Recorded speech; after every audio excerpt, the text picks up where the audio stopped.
Pour son édition du 23 août 2022, Le Parisien revient sur l'affaire du chasseur décapité dans l'Allier.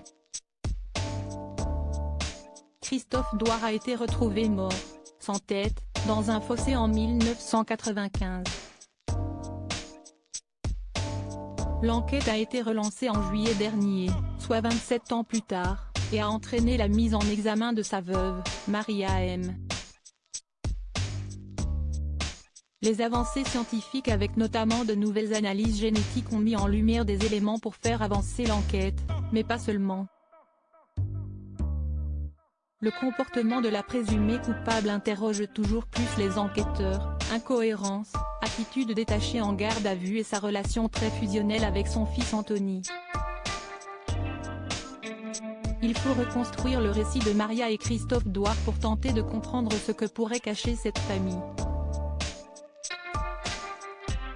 Si Maria surprend les enquêteurs avec son impassibilité, voire son indifférence quant à la mort du père de son enfant, ils lui demandent de parler de leur fils Anthony, un bébé né quand le jeune couple venait à peine de se marier. On a un lien très fort, même plus que très fort.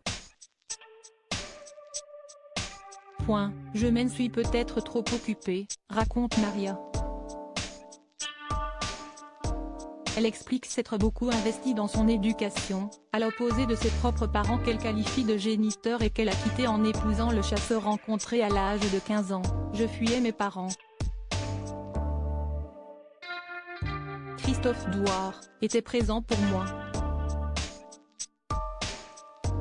Mais leur couple a connu des difficultés. Christophe s'occupait plus de ses histoires de chasse que de sa famille et de son fils. Elle se décrit comme fusionnelle avec son garçon.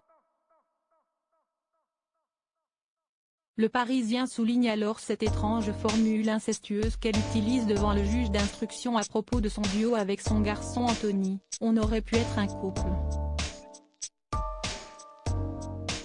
Une fusion alors que le couple rencontre des difficultés et qu'il existe des soupçons de violence conjugale. Elle ne parlera pas d'enfer, mais admet des passes difficiles, des disputes que leur fils entendait et de l'abus d'alcool du chasseur. Si les gendarmes veulent dessiner un mobile pour la veuve, celui d'une femme violentée, qu'un coup de poing de son mari dans la voiture a fait exploser la vitre, elle nie en bloc toute implication dans le crime. Aujourd'hui et après 2 mois de détention provisoire, elle a été remise en liberté ce 20 août avec assignation à résidence sous surveillance électronique sur décision de la chambre de l'instruction, précise le quotidien. La veuve de Christophe Douar, Maria, reste présumée innocente des faits qui lui sont reprochés jusqu'au jugement définitif de cette affaire.